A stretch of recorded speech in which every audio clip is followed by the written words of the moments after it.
Bem-vindos a mais um episódio do Jump Talk, o podcast da Jump, onde a gente fala sobre tecnologia, inovação, sobre negócios, com grandes líderes, grandes executivos do mercado. Hoje eu tenho o prazer aqui de receber um dos fundadores da Ruby RH, Ruby HR, na verdade. E ele tem mais de 20 anos de experiência, é uma referência em recrutamento de executivos, principalmente de tecnologia, né? Então ele ajuda empresas que estão buscando executivos de tecnologia a encontrar a pessoa certa. E a gente vai falar um pouquinho sobre mercado de trabalho, sobre o uso de tecnologia, né, nessa área do RH e como que a gente espera aí que o futuro do trabalho de tecnologia seja, né, o que as empresas estão buscando. Prazer em conhecê-lo, Paulo.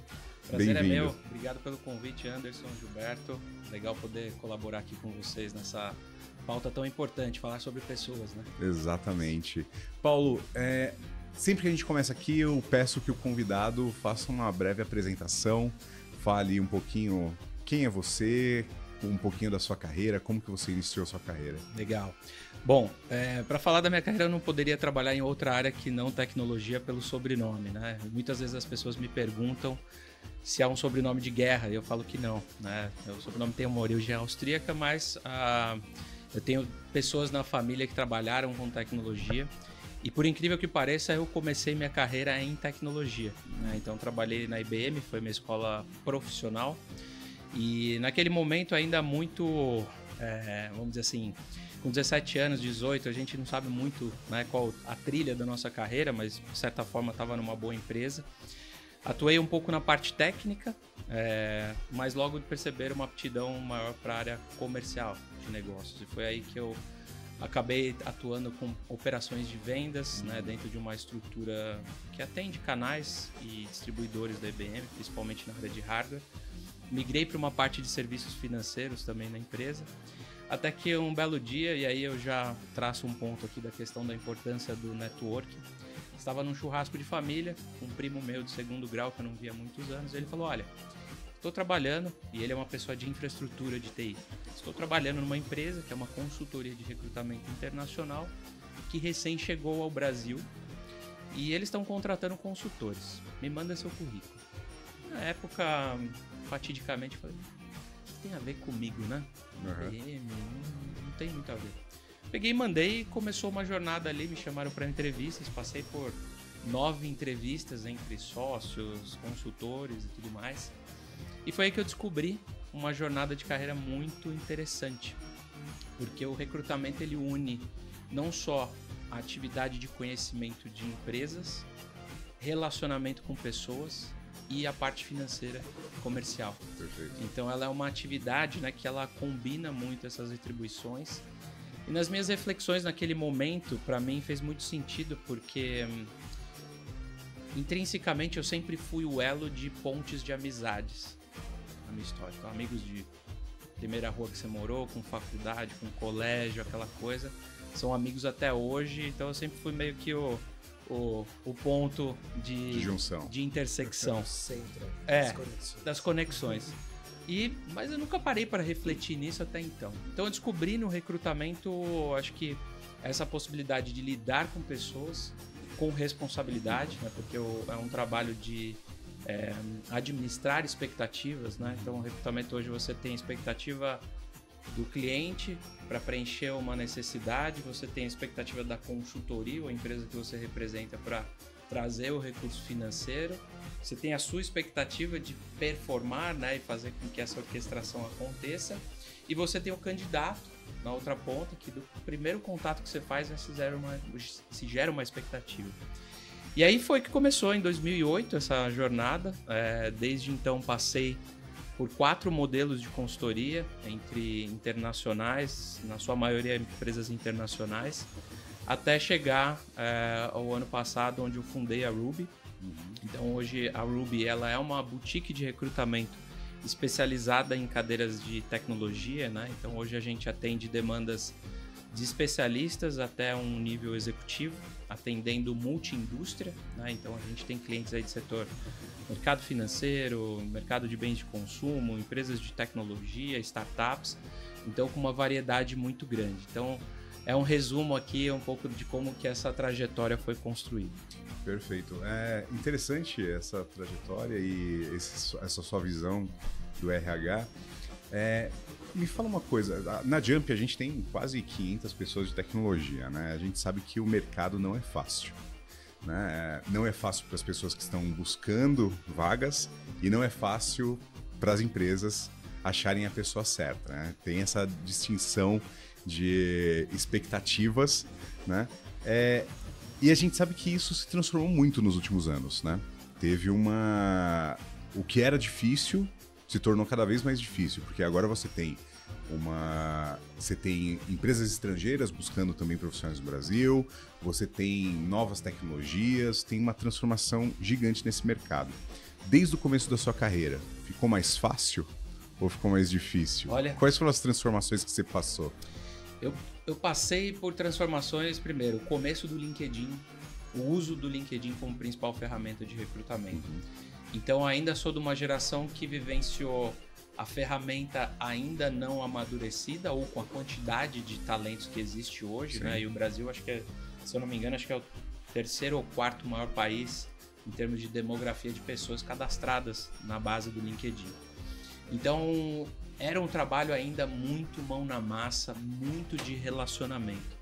Não deixou de ser, acho que é importante isso. E até acho que elencando o que você trouxe, né? Você entender recrutamento, ele é muito simples. Porque assim, poxa, tem uma demanda, você tem profissionais, você faz unir isso. Então, essa junção. O entender é fácil, mas como você mesmo disse, tecnologia tem as suas nuances, né? Então, o que eu vejo, Anderson, é principalmente ciclos em TI, né? Então, você tem os ciclos que são demandados, por exemplo, a partir de ERPs, né? Então, onde você vivencia booms de implementação ou de atualização de licenças, e isso acaba afetando todo o mercado na demanda por talentos, né? Depois você tem uma estabilização, você tem os movimentos das empresas que ou fazem outsourcing ou dados momentos que fazem insourcing, e isso também tem essa provocação. Então eu vejo que a TI ela sempre está em constante transformação, né? E os profissionais, o que remete aos profissionais de TI a terem vamos dizer assim, ele tem um pouco de fragilidade no sentido de que o conhecimento é perecível. Isso acho que para todas as áreas, né? Mas acho que TI é mais... TI eu acho que é um agravante maior. Isso. Eu acho ele muito mais acentuado. E do ponto de vista de quem faz essa equação acontecer, né? Que são as empresas contratantes, você tem uma dificuldade porque muitas vezes o gestor que está com uma demanda por um profissional de TI, ele não tem a visibilidade do processo como um todo de recrutamento. E isso às vezes acaba gerando expectativas, né, em cima de quem está colocando a mão de fato nessa busca. Então eu falo que recrutar para TI é um trabalho de construção de reputação, construção de networking, mas também saber fazer uso das ferramentas a partir disso. Perfeito. Então eu acho que ele é um somatório de combinação. Muitas pessoas chegam para nós e falam assim, poxa, mas a atividade de vocês deve estar comprometida, né, com o uso de inteligência artificial. E eu acho que como qualquer tecnologia, a gente precisa saber fazer uso, né, de uma forma que você vise eficiência. Sim. A gente na Ruby, obviamente, a gente não trabalha com grandes volumes de posições, né? Então o nosso trabalho ele é muito mais tailor-made, mas a gente tem, vamos dizer assim, material de inteligência aplicado dentro da nossa base de dados, de qualificação e em alguns aspectos. Então a gente tem que saber lidar com isso ao nosso favor e trazer a interpretação e conhecimento de mercado, que eu acho que hoje o bom recrutador ele não é só aquele que sabe fazer um processo de recrutamento exímio, mas ele tem uma visão de como as empresas se comportam e como cada setor se comporta também, para entender onde que existe possibilidades adicionais do que a gente focar só em uma vertente de recrutamento. Não, perfeito. Tem algumas coisas que você foi falando e foi me rememorando aqui, né? Quando a Jump começou, a gente tinha poucos funcionários, a gente foi ter uma área de RH, uma pessoa especializada em RH, depois acho que de 4 ou 5 anos, né? Então, até a empresa chegar ali a ter umas 100 pessoas, a gente não tinha uma área especializada. E quem fazia a busca por profissionais? Rafael, que é meu sócio, eu, né? Às vezes algum gestor que estava lá com a gente. E era muito isso, né? O networking, né? Você conhecer alguém que conhece alguém que vai te indicar, né? E o mercado de tecnologia eu acho que tem muito disso, né? Porque os outros mercados eu acho que eu não sei se são mais fáceis de você buscar os profissionais ou eles estão mais estabelecidos, quais são as regras do mercado, né? Acho que essas mudanças que a gente tem todo dia de tecnologia, você falou de inteligência artificial. Agora todo mundo tem que saber usar a inteligência artificial. Né? A inteligência artificial vai roubar o papel do programador? Vai roubar o papel do programador que não sabe usar a inteligência artificial. Né? Então acho que isso é muito interessante, né? Um desafio muito grande. E de fato, isso corrobora muito com a nossa visão, e essa visão do network eu falo que é uma reputação que tem que ser construída. Sim. A gente tem casos de RHs que às vezes estão colocando a mão em uma determinada cadeira e aí por N variáveis não consegue preencher a posição e aí chegam até nós. Então geralmente quando vai para a consultoria uma posição é porque as fontes internas já foram esgotadas, né? O networking já ficou escasso. E aí a gente se depara com a seguinte situação: você apresenta uma shortlist de candidatos, às vezes o RH chega para nós e fala assim: poxa, mas eu abordei esse candidato e ele nunca me respondeu. Por que ele te respondeu e não me responde? Eu falo: olha, não é uma ciência exata, mas existe uma construção de reputação e também de network. Então, por mais que ele não esteja no meu radar como base de dados ou de network, tem uma pessoa do lado dele que está. Sim. E ali o meu elo de conexão é onde se estabelece. Então eu falo que o valor agregado do networking ele é muito importante, né? Respondendo a tua outra pergunta, né, focada o que existe de TI que diferencia das outras áreas é o fato, se você tem uma shortlist de candidatos, independente da esteira que você esteja recrutando, né, pode ser dados, segurança, engenharia, a diferença é que a perenidade da shortlist ela pode ser, ela acaba muito rápido. O que eu quero dizer com isso? Se teu recrutador é excelente, ele conseguiu engajar 3, 4 candidatos para uma posição. Dependendo da esteira posterior à apresentação do candidato, de como que é o processo interno das empresas, você pode perder aquela shortlist em dias. Dias, exatamente. Isso requer uma resiliência para acessar de novo o mercado, criar novamente uma base, o que a gente não vê tanto em outras áreas, né? Pegar, por exemplo, área de operações, logística, supply, né? A gente tem até clientes que nos demandam para trabalhos em posições corporativas. E muitas vezes internamente a gente fala: poxa, como é bom ter uma shortlist que ela se sustenta ao longo de um processo, porque tem áreas que realmente são muito demandantes em TI, né? E é o que você também trouxe, né? Não é uma questão Brasil. A demanda por profissionais, por talentos de TI, ela é uma questão global, né? Tudo que a gente está vendo hoje, né, de profissionais que estão trabalhando para empresas internacionais daqui ou fazendo, né, essa migração física também para outros países, é por conta dessa demanda, né? Então você precisa suportar talentos que detêm um conhecimento dentro de áreas específicas. Sim, a demanda é muito grande, né? E é como você disse, né? A demanda é mundial e a gente vê todo o movimento do mercado em cima disso, né? Eu vou criar novos copilots para ganhar performance, para o meu profissional fazer mais. Por quê?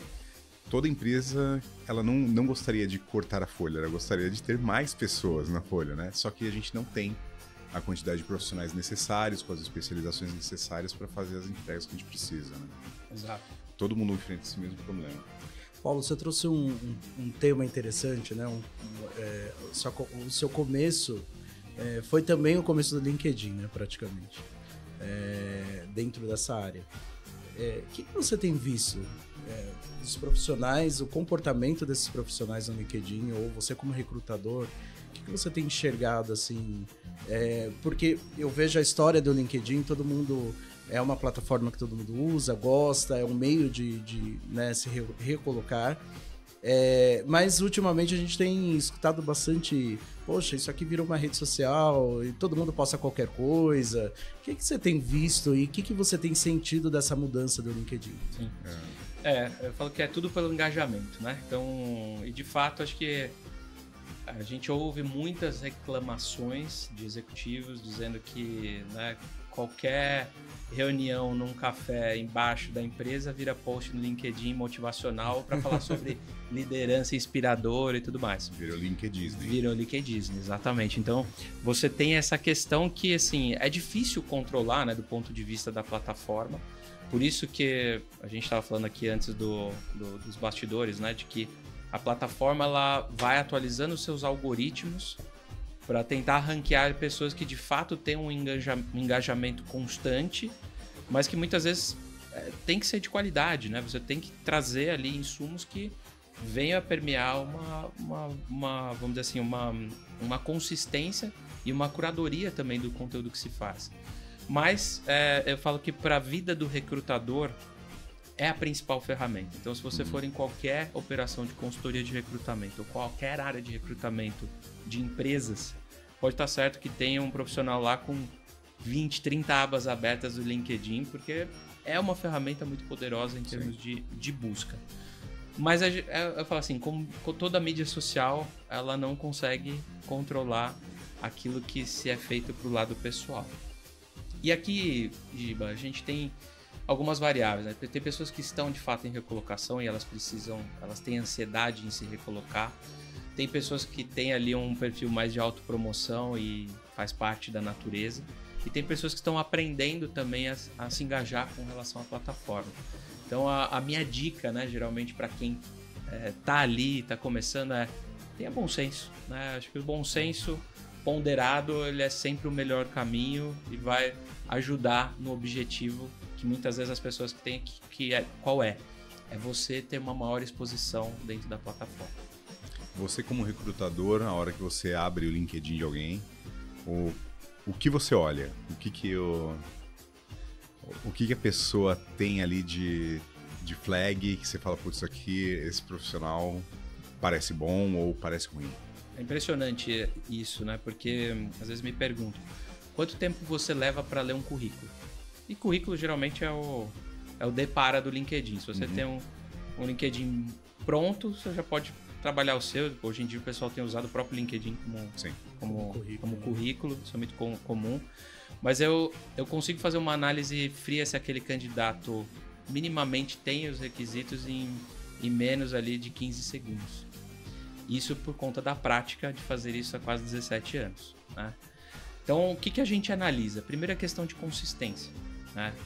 E também a questão de como a pessoa escreve, né, as atribuições ou o resumo profissional na plataforma, porque isso é fundamental. E eu acho que o que dificulta muito a vida do recrutador quando está buscando uma posição, porque vocês dois aqui podem ter a mesma atribuição em empresas distintas. Mas o Giba coloca que o título dele é um Sales Director e você coloca lá que você é um diretor geral. Então, fazer a mesma coisa, são tão bons quanto para a posição que eventualmente eu esteja representando, mas escrevem aquilo de forma diferente. Então, por isso que a nuance do recrutador ela precisa ser muito forte naquilo que a gente chama do Boolean Search, né? Que é você criar variáveis de busca para o mesmo critério. Perfeito. Então, esse geralmente é aquilo que a gente bate o olho e fala, putz, aqui acho que tem caldo. E aí a pessoa tem que escrever Sales Director ou gerente geral? Aqui a ferramenta ela aceita tudo. Sim. E o que é importante, né? E a gente tem um serviço de advisory também, que ele é voltado tanto para executivos, lideranças de tecnologia, que queiram fazer uma movimentação estratégica. Então a gente faz uma jornada com esse executivo desde um assessment comportamental. Interessante. A gente trabalha uma bússola de entender empregabilidade, posicionamento, pitch, né, de entrevista, quanto também toda essa parte de repaginação para o mercado, que envolve revisão de currículo e de LinkedIn. Então o que a gente sugere para os profissionais é, primeiro, pegue benchmark de mercado. Quais são os principais termos ou títulos de posições que se utilizam para essa cadeira, né? Se não ficar nenhum ali, né, no header, né, você consegue colocar essas keywords resumo. Sim. Então, das variáveis de títulos possíveis.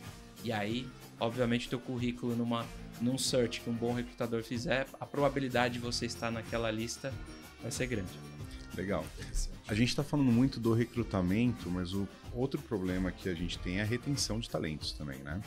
A gente sabe que, novamente, como o mercado está muito aquecido, a retenção desses talentos é difícil. Você, como consultor e conversando com empresas que estão buscando profissionais, o que as empresas estão fazendo para atrair e reter o profissional do lado delas? Sim. Acho que a atração passa por vários fatores, né? Quando a gente fala em atração, todo mundo pensa em remuneração, né? Ou benefícios embutidos. Eu acho que esse é um item ainda muito forte presente na agenda das empresas de o que oferecemos, né? Para esses talentos. Mas eu falo que isso é só a principal barreira a ser vencida, porque existe a jornada daquilo que a gente chama da sustentabilidade da contratação ao longo do tempo, né? Então, assim, como que você traz sustentabilidade de uma contratação em um mercado competitivo, né? Onde, vamos imaginar que num passado distante aqui, só muitas vezes empresas de tecnologia concorriam com o mesmo perfil. Hoje, não é só empresa de tecnologia que concorre com o perfil de cibersegurança. Vamos dar um exemplo aqui.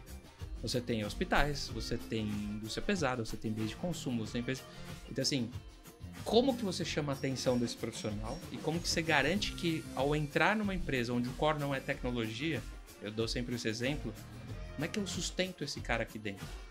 Como é que eu crio mecanismos para que, se ele quiser ser um especialista, ele pode, se ele quiser ser um líder de pessoas, ele também pode, né? Então, eu acho que passa muito por aspectos de remuneração, benefícios, sim.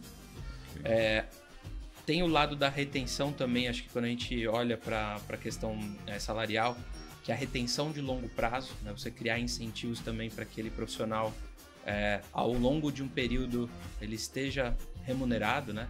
E tem muita gente que chama isso que é a famosa bola de pedra amarrada na perna. Mas passa também por um circuito de investimento de capacitação, né?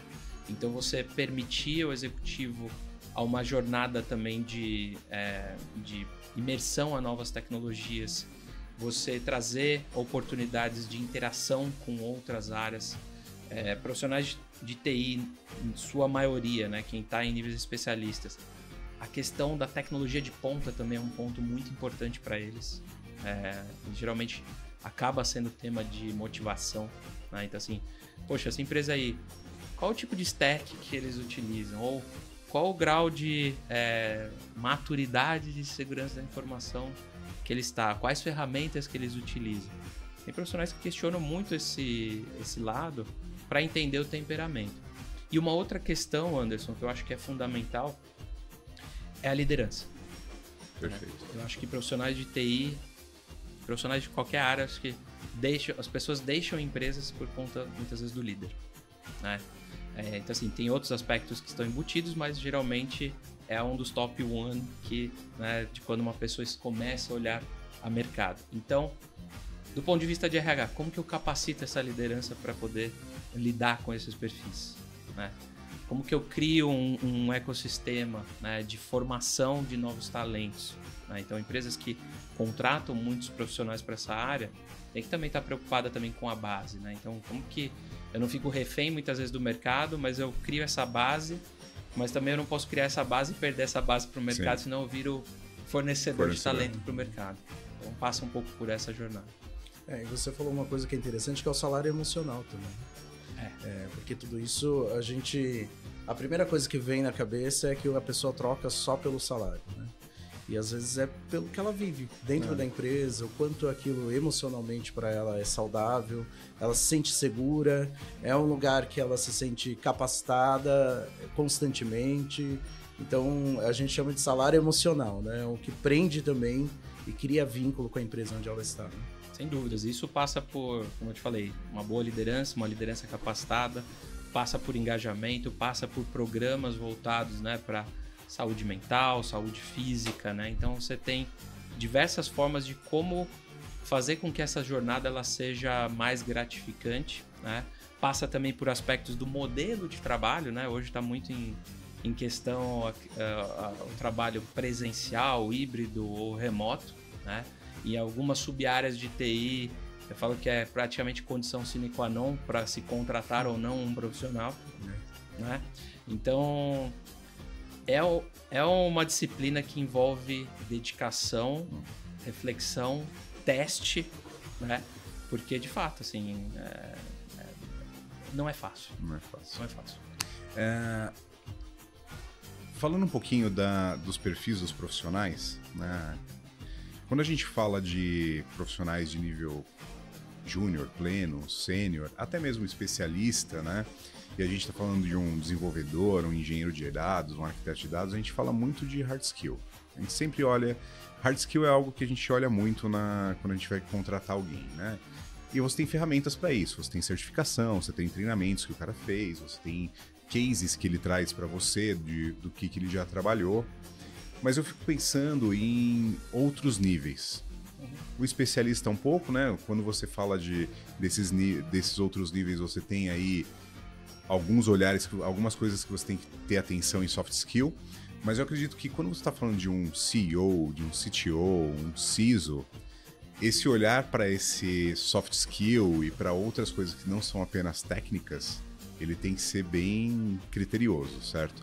O que esse profissional tem que ter de habilidade, o que esse profissional tem que ter de conhecimento para ele ser um CTO, para ele ser um CEO, um CISO de sucesso? Claro. Vamos partir do princípio que uma cadeira de um C-Level, o aspecto técnico ele já não é mais o ponto principal. E aí eu acho que onde que entra a magia de um bom recrutamento, né? Eu falo magia porque na prática não tem nada de folclore. Você tem que entender comportamento de empresas e culturas de empresas. Né? Então, se eu estou trabalhando hoje para uma empresa de capital aberto do setor de energia, eu vou saber que o perfil de um executivo que vai vir a sentar em uma cadeira, dependente dessas outras variáveis, né? Seja como CIO, um CISO, um head de dados, né? O que for, ele precisa ter um repertório de ter trabalhado em indústrias ou semelhantes ou que tenham complexidades, né, e são regulamentadas iguais. Perfeito. Né? Isso credencia muito a história. Então a gente passa a não olhar tanto o técnico. O técnico para um C-Level é importante para entender a trilha da qual ele vem. Né? Então, o cara veio de infraestrutura, depois começou a abraçar operações, trabalhou depois com segurança da informação, começou a trilhar até ser um generalista olhando para todas as áreas. Então, é importante, a gente analisa, faz essa leitura, mas quando a gente vai para a sala de entrevista, e competências acho que é algo que ela é muito latente, né? A gente sempre fala que as empresas contratam pelo hard e demitem pelo soft. Exato. Né? Então, por isso que uma boa curadoria do processo seletivo com identificar nuances, né, no perfil profissional, através dessas competências que ele foi adquirindo ao longo dos anos, ela facilita muito a que esse match, né, entre demanda e profissional ele aconteça. Tanto para a ponta do profissional, para que ele olhe para aquele desafio e fala, pô, isso aqui para mim é um desafio legal, faz sentido, né, para o meu momento de vida. Né? Então eu falo sempre que as decisões profissionais ela não passam só pelo aspecto do desafio, da responsabilidade, do ambiente, das pessoas. Às vezes aquele profissional pode estar vivenciando uma questão pessoal que ele afeta esse aspecto. Perfeito. Então eu já assessorei diversos executivos, eu entrevistei diversos executivos que, poxa, Paulo, eu estou trabalhando numa região inóspita, eu tenho uma baita de uma responsabilidade, sou muito bem remunerado, mas a minha família, eu não estou vendo minha família. Então o que eu uso de tempo de deslocamento hoje afeta diretamente a minha motivação.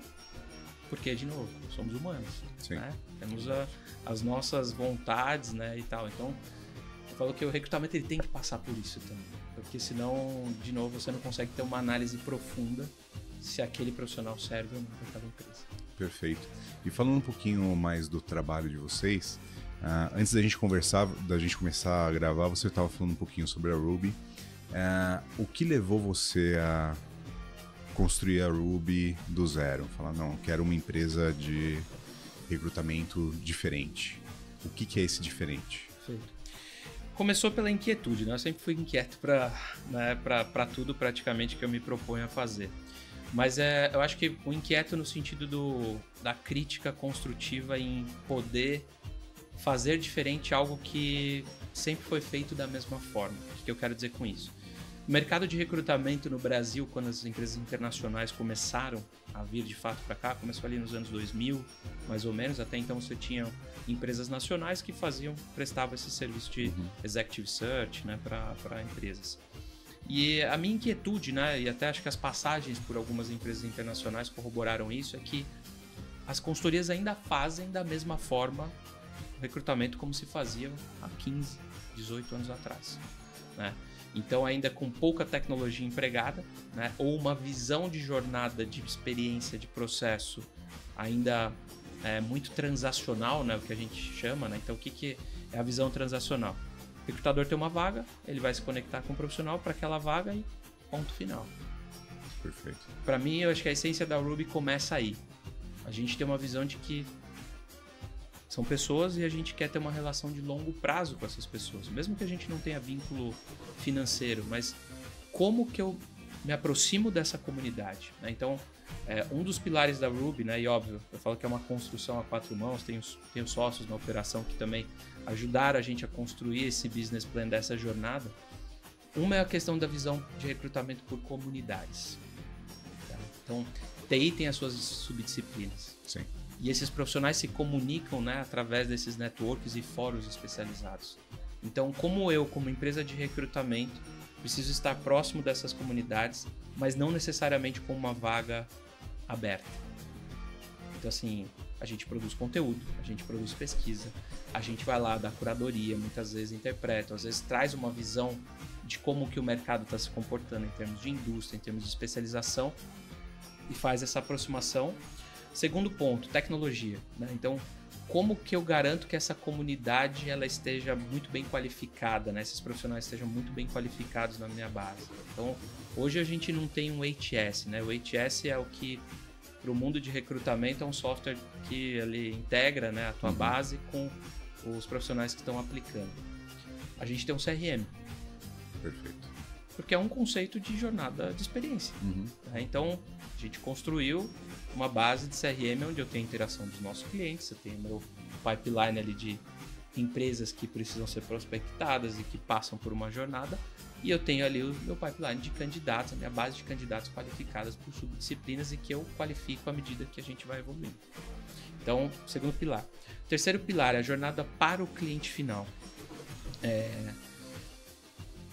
A gente via que as consultorias tinham uma dificuldade muito grande de apresentar dados sobre o mercado, né? E eu não falo só de aspectos de funil de recrutamento, né? O que é funil de recrutamento? Quantas pessoas foram abordadas para o processo, quantas a gente conseguiu engajar, quantas foram entrevistadas pela consultoria, quantas a gente apresentou. Então esses são aspectos básicos de recrutamento. Então hoje a gente construiu um Data Analytics, onde o nosso cliente recebe no dia 1 uma plataforma. Ele tem visão de como que o nosso processo está evoluindo à medida que a gente vem acessando o mercado.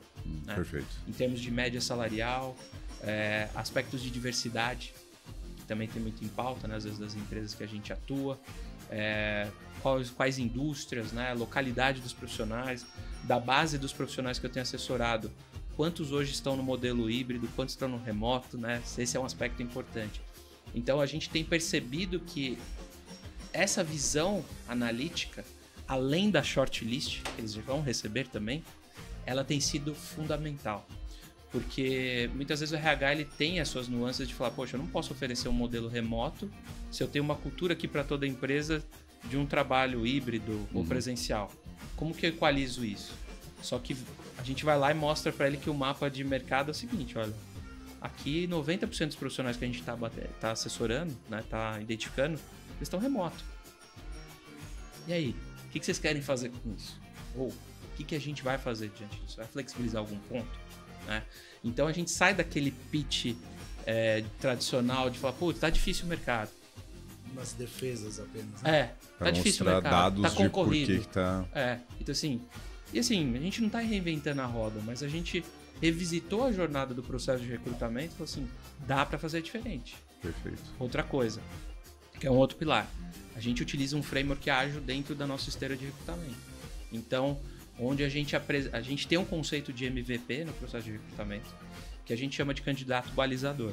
O que é isso? Uma primeira sprint do meu processo de recrutamento, quando eu fizer o perfilhar a vaga com o gestor, com o RH de uma empresa, eu consigo trazer um candidato muito rápido, já qualificado, onde gestor e RH conseguem avaliar e dar a devolutiva para nós como consultoria de falar, consultoria, estão no caminho certo, me apresenta mais 2 para a gente compor a shortlist. Ou não. Putz, achei que ficou faltando talvez esse detalhe hard ou soft, vamos corrigir para os próximos. É o conceito do framework ágil. Então Sim. Você corrigir, mas apresentando. Então, isso foi muito benéfico, Anderson e Giba, porque a gente sofria muito com os processos extensos de recrutamento. E TI, como a gente sabe, é perecível uma shortlist. Quanto mais você demora num processo de recrutamento, aquilo é perecível.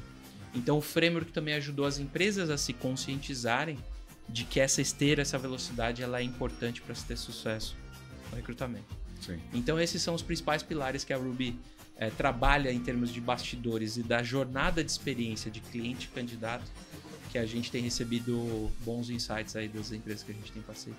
É interessante essa visão, porque assim, na Jump a gente tem muito desse problema, né? Gilberto pode falar até mais do que eu. De a gente receber uma demanda, né, de algum projeto, e muitas vezes a gente pode começar o projeto já com os profissionais que a gente tem, mas o cliente quer conversar com o profissional para entender se, poxa, não, esse cara vai mesmo dar certo nesse projeto, esse cara... Então, assim, o cliente quer avaliar também o nosso profissional. E às vezes, quando a gente não tem o profissional dentro de casa e a gente busca um profissional no mercado, né, e o cliente quer conversar também com esse profissional, a gente acaba sofrendo muito com essa perecividade, essa alta perecividade, né? O cliente quer falar com 1, com 2, com 3, com 4, o 1 já foi embora. Então ele já não tem mais a opção do 1, já não tem mais a opção do 2. Então quando ele está falando com o 7º profissional, os 4 primeiros já foram embora, né? E aí ele volta pra gente falando, eu quero o 2º. Já foi, desculpa. Não tá mais então a gente tem muito problema com isso. Então essa visão, né? E eu tava até lendo um estudo outro dia, um estudo não, na verdade era uma reportagem com um CEO norte-americano, e ele falava, cara, eu falo no máximo com 4 pessoas aqui, depois que eu encontro a que eu acho que é a perfeita. Então acho que essa daqui dá, né? Então eu vou falar com mais 1, 2, né? No máximo 3. Se eu não achar mais ninguém, eu volto e pego a primeira, né?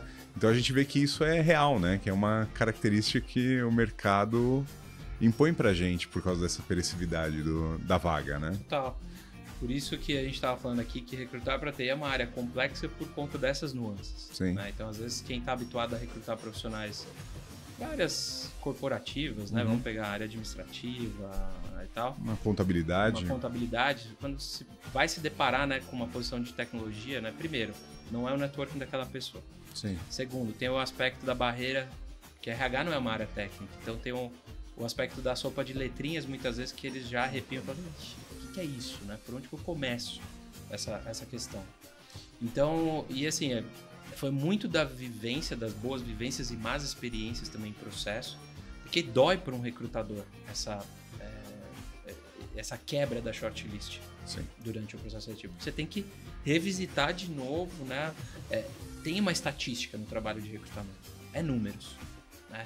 Quanto mais você acessa o mercado, mais dados consistentes você vai ter para poder converter aquilo em profissionais que estejam aptos às entrevistas, né? Sim. Então a gente aplica estatística também no modelo para falar, poxa, né, até onde a gente vai? Para todo chinelo existe um pé. Uhum. Isso é fácil, hein? Por mais cabulosa que seja a posição, quando você tem isso muito azeitado do começo, né? E aí acho que alinhar boas expectativas, né, no começo de um processo, ela também é chave para você ter sucesso numa contratação. Não. Apesar da Jump não ser uma empresa, né, de recrutamento e seleção, exato, né? Mas faz parte também do nosso dia a dia, né? A gente está sempre procurando para incorporar nos projetos bons profissionais.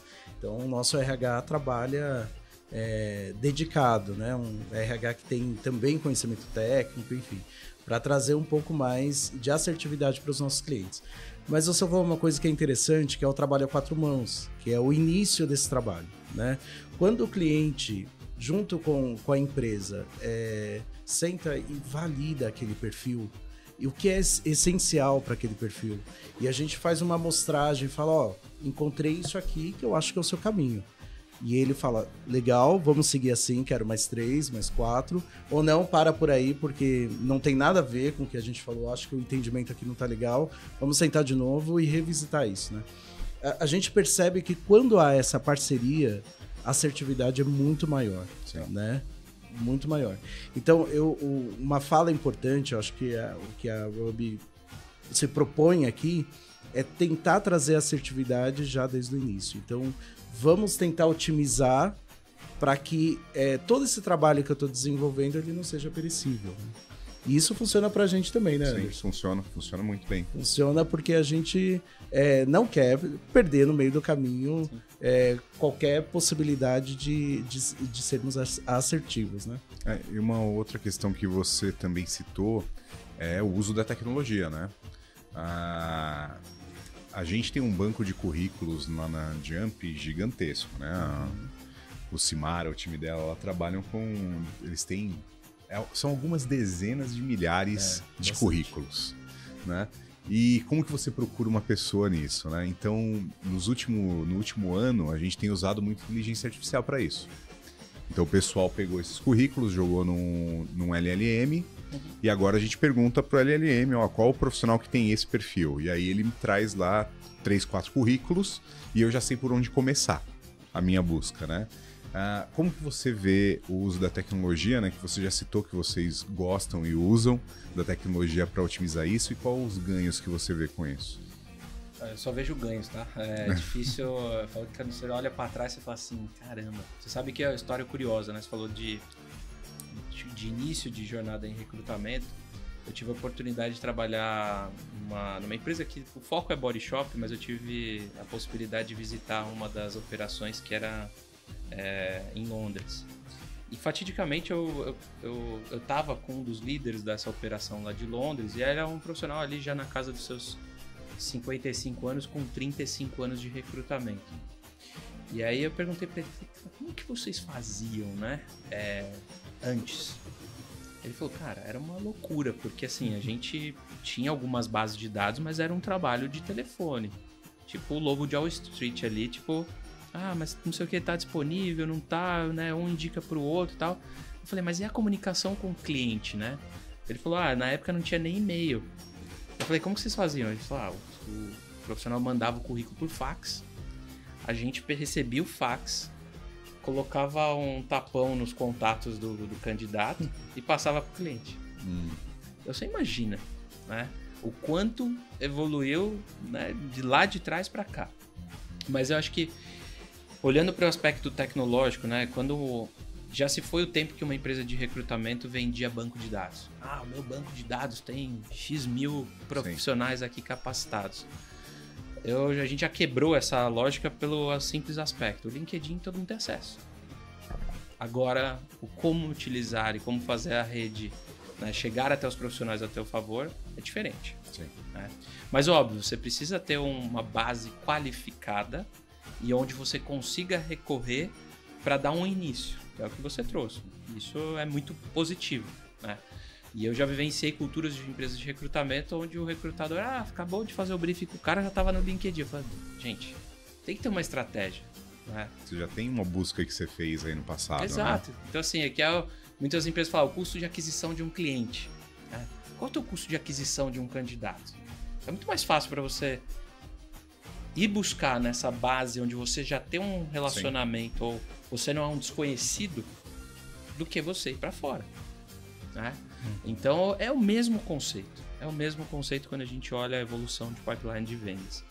Então a inteligência artificial acho que tem ajudado muito o trabalho operacional de recrutamento, né? Nas etapas de você aperfeiçoar a forma de interpretar currículos, né, como você mesmo disse. Então, como que eu ranqueio um currículo da minha base, né, com determinados prompts ali, como que eu trago um material de visualização melhor para os nossos clientes também, como que eu crio mecanismos de buscas ou ferramentas integradas com a minha base de dados, com bases de mercado, né? Como que eu fico sabendo que o mercado está se movimentando, né? Com executivos fazendo movimentações de mercado. Então, existe muita oportunidade e principalmente acho que empresas que trabalham com volume de posições, o ganho é muito, muito forte. Mensurável. E voltando a falar um pouquinho de mercado, né, do que você está vendo do mercado de tecnologia. O que você espera para o mercado de tecnologia nos próximos 2, 3 anos? Né? O que o mercado está buscando para esse futuro próximo? Acho que aqui passa muito, Anderson, por ciclos que a gente vive, né? Acho que existe uma pressão natural na cadeira dos CIOs, do CTO, pela questão da inteligência artificial. Perfeito. Né? Então, acho que essa pressão ela deve vir de todos os lados da organização, não somente do CEO, né? E eu acho que ela vai... por enquanto, essa pressão ainda é do CEO, CTO, mas eu acho que ela vai se estender para todo o C-Level, né? Vai se estender em breve. Em breve. Só que quem capitaneia a tecnologia para as empresas é tecnologia. Sim. Né? Então, de novo, é um protagonismo. Então, se eu posso trazer, acho que um resumo, é o protagonismo, continuar esse protagonismo que a área já teve, né? Ou tá mais acentuado aí dentro dos últimos anos. Óbvio que você tem áreas que vão se destacar mais ou ser mais demandadas de acordo com essa necessidade de mercado. Né? Então, o uso de inteligência artificial, ele remete ao quê? Ele remete a profissionais de dados. Né? Sim. Os profissionais estão trabalhando ciências, modelos e tal. Então, assim, como que você alavanca isso? Então, cara, isso aqui é uma tendência. Vai continuar sendo daqui 2 anos. Agora, como que você faz isso protegendo tudo aquilo que você produz de patrimônio intelectual, produto, governança? A agenda de cibersegurança é latente nas empresas. Sim. E na minha visão, pelo menos, Brasil, acho que foi muito provocada pela pandemia. Né? Então, até então era o patinho feio que estava ali embaixo de infraestrutura de TI, né, junto. E ele começou a passar a ter um protagonismo muito forte. Sim. Porque as empresas se viram refém muitas vezes de um ataque. Não é empresa médio porte, tem empresa de capital aberto aí que sofreu na pele e teve que se remodelar depois disso, criar as organizações, criar as estruturas. Então, eu vejo que a TI, ela continuar sendo protagonista. O lado da TI com a proximidade de negócio é um outro aspecto que eu vejo que é um diferencial hoje de profissionais, porque quanto mais técnico, né, ele for, às vezes essa visão do impacto da tecnologia no negócio, ela não é totalmente clara. Sim. E isso remete também ao repertório, né? E remete à curiosidade dos profissionais, muitas vezes, de querer entender o negócio e como que a tecnologia evolui junto. Isso é algo que está bem latente, é algo que a gente sente... Eu senti conversando com os últimos C-Levels que já passaram por aqui, né? Então, por exemplo, o Igor da Cogna, né? Que é o vice-presidente de tecnologia da Cogna. Essa questão de você é muito bom tecnicamente, mas você entende como isso vai ser aplicado no negócio, como isso ajuda o negócio, como isso impacta o negócio, né? Então, essa visão de negócio, eu acho que ela se torna cada vez mais latente, né? É uma necessidade já. Eu acredito que os C-levels mais, os CTOs, CEOs, CISOs, que têm mais sucesso são aqueles que já entenderam que tecnologia é só um meio, é só como você vai entregar algo para o negócio, né? Mas acho que isso é algo que vai se tornar cada vez mais latente, ainda mais com a quantidade de inovações que a gente está tendo no mercado de tecnologia. Né? Exato. E volta naquilo que a gente falou, isso é uma competência soft, é um soft Sim. skill. Né? Como que você identifica isso, né, no profissional? É por isso que um bom processo de recrutamento, né, alinhando valores da empresa, cultura, somado a uma boa visão de mercado, ela impacta diretamente na qualidade do perfil que você vai trazer para dentro da organização. Perfeito. E o momento da empresa também é importante, né? Eu falo que as empresas elas têm ciclos, né? Ciclos de mudança, ciclos de aperto, ciclos de expansão. Então, entender características de profissionais que vivenciaram ciclos semelhantes àquele que a empresa está vivenciando é chave também para ter assertividade. Sim. Uma outra questão que eu queria explorar com você, a gente está falando muito do C-Level, né?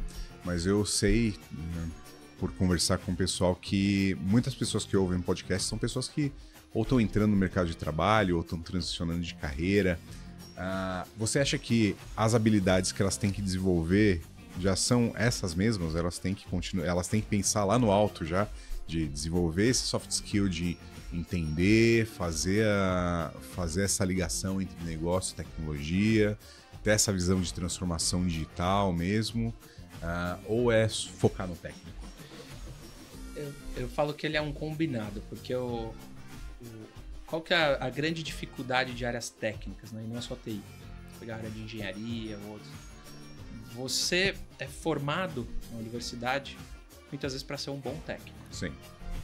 Mas falta ainda essa conexão daquilo que o mercado corporativo demanda em termos de habilidades que não necessariamente são técnicas. Perfeito. A gente rodou uma pesquisa agora recente para líderes de cibersegurança e uma das perguntas que nós fizemos nessa pesquisa foi o quão próximo você acha que está a formação acadêmica da demanda nas empresas que vocês passaram. E é mais de 50% falam, cara, está muito distante. O profissional vem despreparado.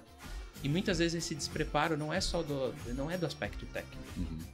É de fato dessa roupagem corporativa que muitas vezes os profissionais não têm. Sim. Né? Então a gente fala dessa competência de, poxa, eu sou um bom técnico, mas as empresas têm problema. E problemas são conduzidos por pessoas. E aí está um outro aspecto. Muitas vezes o bom técnico ele não quer se relacionar com pessoas. Sim. Né? Então, só que no mundo corporativo é o jogo, né? Então, de novo, acho que um bom profissional de TI, ele também tem essa habilidade de influenciar pessoas, né? De orquestrar, né? Essa dinâmica com pessoas, passa pelo aspecto técnico, obviamente, né? Muitas vezes as pessoas perguntam, mas a certificação tal é importante? Eu falo, depende para qual trilha de carreira que você vai querer. Se você for trabalhar numa empresa que presta serviços ou soluções de cibersegurança, um exemplo aqui, né? Talvez a certificação ela seja importante, porque essa empresa tem critérios, tem padrões que precisam existir, um mínimo ali de profissionais na sua base para poder prestar esse serviço. Ao passo que se você quiser ser um profissional numa empresa de bens de consumo, né, uma indústria, a certificação pouco importa. Uhum. Vai importar de fato a tua vivência. Então eu acho que a minha dica para quem está começando, ela tem que ter um olhar muito... Cara, tenha curiosidade pelo como as empresas se comportam. Estuda um pouco de mercado financeiro, né?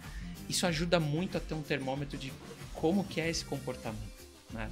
Poxa, a transformação digital, legal, a transformação digital passa por tecnologia, mas a transformação digital, na minha humilde opinião, ela é uma transformação cultural, ela é uma transformação de mindset de como as empresas enxergam o valor daquilo que elas produzem, né, para o mercado. A TI é um habilitador, né? Mas tem que existir uma transformação aqui nessa cultura. Sim. Então, e uma outra dica que eu sempre dou também é assim, jamais, nunca negligencie o seu network. E às vezes quando a gente é muito jovem, tá ainda na vida universitária, né, e tal, ainda mais com esse negócio de ensino à distância e tal, isso muito se perdeu nessa conexão. Mas muitas vezes aquele teu colega quietinho da sala de aula que você estudou, que você nunca interagiu, lá na frente essa pessoa vai poder estar num cargo de importância, né? Então, não negligencie isso. Perfeito. É uma das outras dicas que às vezes não está embutida na competência, mas que quando a gente é jovem, né, ou está na vida universitária, a gente deixa passar. Sim. E como você vê a importância, e aí eu acho que isso serve para cargos executivos, serve para especialistas e serve para o pessoal que está começando ou que hoje está no nível sênior, pleno. Como você vê a questão do lifelong learning, do aprendizado continuado? Essa é outra preocupação que o pessoal tem que ter? Como a gente estava falando, né? As tecnologias são perecíveis, né? Hoje já não se fala mais, por exemplo, de realidade virtual, né? Não. Cara, como muito rápido. Foi. Né? Então, morreu muito rápido. Morreu muito rápido. Então, assim, poxa... Imagina... Vai voltar? Uma hora vai voltar. Mas vai outro jeito. Encapsulada de outra palavra, né? Que tem também essas nuances, né? Você fala do cloud e tal, isso já existia, né? Lá nos primórdios. Mas eu olho muito por esse aspecto, tá? Então, acho que é perecível, conhecimento é perecível. Você está antenado com o que acontece nas organizações, você participar de fóruns, né? Você participar de eventos relacionados ao setor, isso abre a cabeça, né? Então, e abre a cabeça muitas vezes para a gente fazer um filtro naquilo que a gente quer estudar. Perfeito. Porque hoje, né, convenhamos, né, a gente tem acesso, é muito fácil, né, a conteúdo, só que você é bombardeado por tanta coisa que às vezes você fala assim, puxa, legal esse tema, mas qual é a relevância que ele tem hoje para aquilo que eu faço ou para aquilo que eu pretendo seguir como trilha de carreira? Então, acho que esse conflito muitas vezes aparece, né, pro profissional. E não é só de TI, né? Acho que aqui é geral. Mas como a gente tem visto, né, a evolução da tecnologia faz com que esse lifelong learning ele seja presente na carreira das pessoas. Perfeito. Uma pergunta, Gilberto? Não. Eu tenho mais. Vamos lá, tá legal. A gente estava falando de recrutamento, eu vou voltar, tá? A gente estava falando de recrutamento e seleção e eu queria falar um pouquinho sobre LGPD. Tá? Como que funciona para o RH a questão da segurança dos dados de quem a gente está captando no mercado? Como que funciona eu passar esse dado para uma outra empresa para ele analisar? Quais os cuidados que vocês estão tendo com isso depois da LGPD? Geralmente a gente pede para o profissional que ele tenha ciência de termos, né, de que o uso da repertório dele, da informação dele, ele vai ser usado para, né, apresentar para potenciais clientes ali que a gente tenha no nosso portfólio. Então acho que uma política bem definida, né, nos portais ali de comunicação com o mercado, ela é uma premissa básica para isso. Tem empresas e empresas que exigem mais aspectos, que eles atravessam a questão da LGPD e entram também na questão da segurança dos dados que são fornecidos, né? O recrutamento ele pega uma camada mais superficial, porque eu não coloco um profissional dentro do meu cliente para trabalhar, né? E aí vamos dizer assim, um outro repertório de cuidados que devem ser seguidos, porque aquela pessoa está alocada, né, dentro de um currículo. Então, acho que hoje o mercado ele já evoluiu bastante, né? Acho que as pessoas têm ciência de que você está lidando com dados sensíveis, né, das pessoas. Mas a gente geralmente investiu ali no primeiro momento, né, em trazer um escritório que tenha especialidade para criar essa jornada, entender os fluxos de processos necessários para que não existam, vamos dizer assim, fuga ali de dados, né? Até os próprios profissionais que trabalham na consultoria também a gente tem termos ali de confidencialidade também para que não incorra em vazamento de dados ou algo desse tipo. E quando você está falando do recrutamento, por exemplo, você falou de inclusão, por exemplo, né? Que é um aspecto que muitas empresas procuram.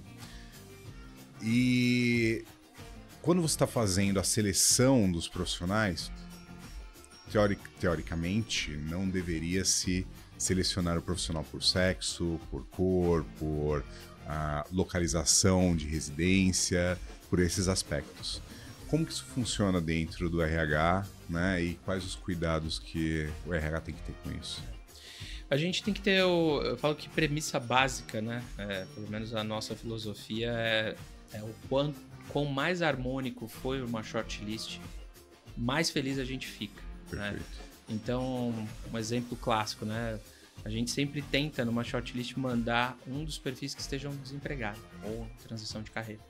Nome mais bonito, né? Para desempregado. Isso é uma premissa nossa, né? Tem gente que gosta, tem gente que não gosta. E aí entra muito num aspecto que para nós como consultoria, por mais que a gente tenha uma visão já muito madura, né, de como lidar, né, com o aspecto diversidade no processo, depende muito quem está do outro lado. Porque do outro lado você pode ter a tal da bias, né, que é você ter questões já pré-determinantes de que uma pessoa ela tem predisposição melhor do que a outra para servir para o cargo. O viés na cabeça de quem está do outro lado. Exatamente. Então, esses vieses, eles existem, tá? Então, não estou sendo folclórico aqui em falar que não, o mundo cheio de flores existem de fato. Muitas pessoas perguntam para a gente sobre a questão do etarismo. Sim. Ele também existe. Então, eu falo que isso muito depende da cultura da empresa que está do outro lado, né? E a gente se adapta, né? A gente tem cases aqui de processos de recrutamento de posições afirmativas de liderança feminina, por exemplo. E super legal, assim, existe um programa dentro dessa empresa que a gente trabalhou, que vem do conselho administrativo, estruturado, onde essas mulheres passam por uma jornada. Só que você tem uma cultura predominantemente masculina, né? Em posições de tecnologia. Sim. Então, como vencer essas barreiras, né? Como tornar os ambientes mais inclusivos. Dei o exemplo de mulheres, mas poderia ser qualquer outra, né, distinção. Então, a gente encara isso, a gente gosta desses desafios, na verdade, porque remete àquilo que eu comentei de um dos nossos pilares, que é a comunidade. Perfeito. Assim, poxa, qual a comunidade de pessoas pretas que estão se formando em tecnologia? Poxa, a gente quer estar lá, a gente quer fornecer conteúdo, a gente quer estar próximo. Como vamos dizer assim, um habilitador, muitas vezes, de uma oportunidade. Sim. Né? A gente tem, por exemplo, parceria com comunidades de mulheres em tech, né? Uma outra questão. Então, essa visão por comunidade, ela ajuda muito a gente ter essa pluralidade nos nossos shortlists. Então, passa muito por isso. Mas aí, de novo, eu volto assim... A empresa a qual a gente está assessorando, ela precisa ter um grau de maturidade muito grande no tema. Né? E muitas vezes o que a gente sofreu de resistências, né, em algumas dessas experiências, é porque se eu ia lá apresentava um pool, um exemplo aqui de mulheres, né, de cadeiras de liderança. E os gestores davam feedback da entrevista de que ela não tinha uma competência técnica. Então, era difícil, né, no começo. Mas aí, se você tem um RH muito empoderado, que ajuda nessa jornada, ajudava muito a quebrar esses silos. Perfeito. Né? Então, eu falo que é um aspecto do outro lado dessa cultura, o quão madura essa cultura do outro lado ela está para abraçar essa diversidade. Perfeito. Paulo, a gente já está estourando o tempo, eu gostei bastante da conversa, adorei a conversa, agradeço a sua presença aqui. Quem tiver buscando uma realocação, buscando um posicionamento nesse cargo executivo, né? Como que você pode ajudar, como a Ruby pode ajudar e como que o pessoal te encontra? Legal. A via de acesso de todo Headhunter é o LinkedIn, então vocês digitarem Paulo Excel no LinkedIn, vocês vão me encontrar. A página da Ruby também é a página onde a gente geralmente comunica, né, com a audiência, com que a gente se relaciona. Então ali tem não só as oportunidades que a gente trabalha com os nossos clientes, mas tem conteúdo de carreira, a gente fala um pouco sobre os nossos produtos, né? A gente, como eu disse para vocês, a gente tem um trabalho de advisory, de liderança de executivos em tecnologia. Então, tanto para o executivo que está trabalhando, que está desmotivado ou quer fazer um movimento estratégico de carreira, ou quem também está em transição, é uma metodologia testada, já mais moderna, que tem obtido resultados. Mas, obviamente, o nosso maior foco é apoiar empresas, né, a encontrarem bons talentos de tecnologia. É isso aí. Perfeito. Gilberto, muito obrigado. Eu que agradeço, Paulo. Obrigado por esse papo. Foi, assim, enriquecedor.